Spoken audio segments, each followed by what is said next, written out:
So I think that a lot of people really think that North Dakota was settled by Germans and Scandinavians almost solely, and that's really not true. We have other ethnicities that came to settle in this area, and amongst these are also some Arab Americans. They settled all around the state. They were concentrated in a few different areas, the Mountrail County area. There were some around Pierce County, Williams County, and Bismarck. Charlie Juma did an oral history with us in the 1970s and donated some photos. He was born in Mountrail County in 1903, so he talks a little bit about his family's life coming here, but also about what he experienced as well.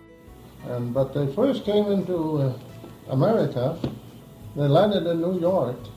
Well, then they started out, of course, they couldn't talk the English language, and then there were some people that came here before they did, and they took on the habit of peddling. Well, some of the older timers started peddling with a satchel on their back. Well, I don't know if that started that way or not, but I remember them talking about a horse and buggy.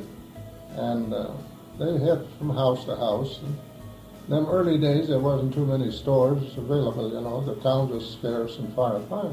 And that's the way they started out making their way.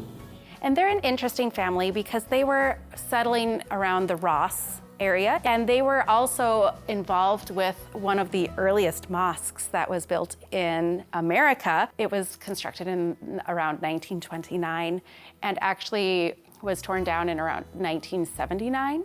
There is still a monument there today that was built to kind of honor the Syrian Lebanese groups that were in that area. I also have a plat here that has Ross Township in it, so we can see kind of where the church would have been around that area. I used to be an interpreter here, you know, after I was 10, 11 years old. Oh. A lot of these old-timers came from Syrian and couldn't talk very good English. And after I picked it up, I was pretty good, see? Uh-huh.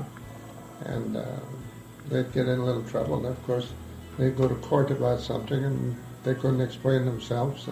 But I can interpret a little better, because I understand the Syrian language, and just like if you knew the German language, and your grandfather or somebody couldn't understand the German, you can talk German and an English both, see? That's probably what kept Syrian fresh with you, too, so that you still remember it. I could talk it just as good as Yeah. people that came from Syria. Yeah. We have other oral histories from the 1970s. There's one, Mrs. Zaki Azar, I believe is how you say her name, and she also has a photo collection here. She was in the Burleigh County area. Do you remember anything that happened on that trip on the boat or on the train? Well, it was very smooth, except I was coming in half ticket. When we come between Chicago and St. Paul, the conductor looked at me and he said, "She's too big for half a ticket." He wants to stop the train and let me off. And my mother says, "No, she's not old. She's 11 years old. They have to be 12, I guess, too." But I was too tall for my age. There's a book that was published about them called Prairie Peddlers. It's really all about the Syrian Lebanese groups that came to this area. They went through and found naturalization records for people who were of this particular ethnic group, census records showing different Arab Americans here. Really what you see reflected in all of these oral histories and all of these photographs are of people who were the same as all of the other people coming to this area. They are looking for opportunities, they are looking for change, and we're really lucky to have these actual words and true experiences as remembered by the people who were living them.